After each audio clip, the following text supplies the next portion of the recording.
Take out an open fist. Now someone's vomiting.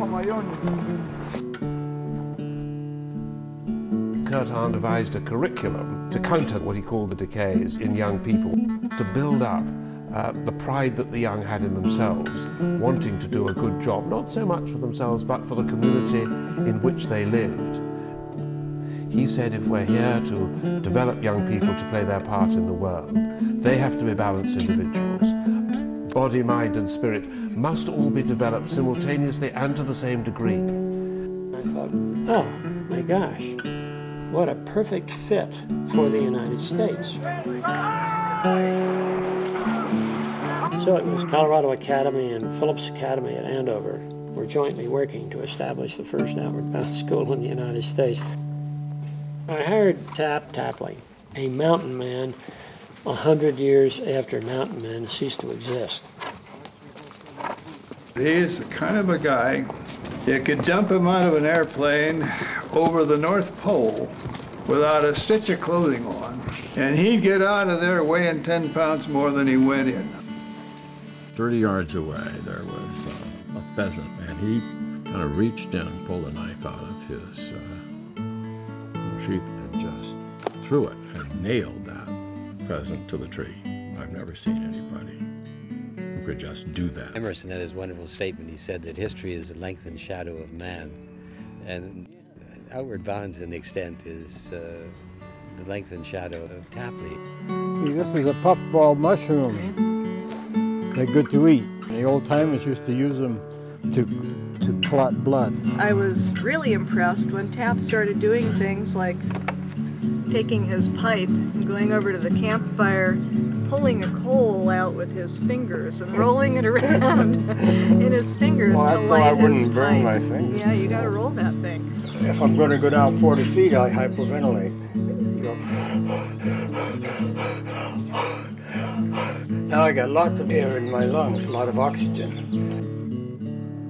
Tap would say, well, you might wonder why you want to take a bow and arrow out into the desert. Well, you might see a snake. Yeah. And if you see a snake, and if you're going to kill it, you got to use it. So you want to shoot it with the bow and arrow about an inch behind the head, about 2 inches back from the tip. Yeah. It's about 35 feet away. You said, see that old stick over there? It says, well, you just want to take the last 2 inches off. And it goes, choom! Bam! And that last 2 inches of that stick went flying, and everybody's like, oh! Okay, you're all right, Liz. Now just get your feet up on a knot. That's it. Okay, relax. Relax, because you're safe as in your mother's arms. Okay. Trust. It was knowing this guy knows what he's doing, and whatever he says for us to do, we'll do. If you're scared, well, be scared, but go ahead and do it.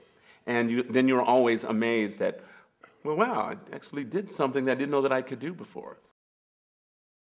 Yeah. Right. It was dark, you know, and pitch black, 2 o'clock in the morning.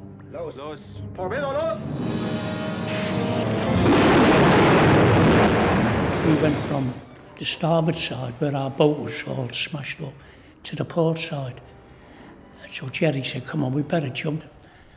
And he jumped, and he landed on a hatchboard. I jumped and I started swimming. No, he never survived. It's often said that one of the reasons the Outward Bound was founded was to give young men a better chance of survival if they were in the lifeboats after their ships have been torpedoed. Between 20 and 30% of all seafarers who sailed during the war with the British Merchant Navy lost their lives. But I suspect that in '41, when the Outward Bound Sea School at Abu Dhabi was being founded, I think both Kurt Hahn and my grandfather Lawrence Holt were more impressed with the way in which Outward Bound brought people together from all different backgrounds. I went to Outward Bound in 1968. You were in the media crosshairs. You said you learned from our experience and we moved on. Mm-hmm. Do you attribute that to anything you might have experienced? My commitment to being part of a collegial environment, creating a collegial environment, being a group, came from Outward Bound.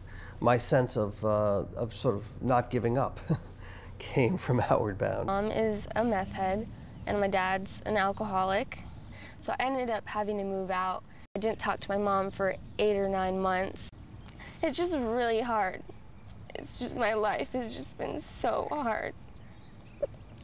And I'm just so happy that I'm gonna graduate on time. I've done it all by myself. When I tell people I'm going to Alaska, they look at me and they ask why. And I don't really have a reason. I can't really explain to them why I'm going. I'm just going, and I'll tell you when I come back why I went. An individual is going to come on a program. They're going to be changed, but then everyone around them is going to be changed. I'm incredibly honored to have Tapley in my life. I'm happy for you for everything you've done. And you've done it. Well, it's folks like you that have led the way. How they remember me.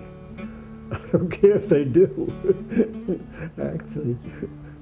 Well, I care about what I've done, but I don't care about what people think. As long as I taught them something and they can go ahead and do it, that's good enough for me. Tap is an American unlike most modern Americans. He represents his generation. There will never be another one like him again.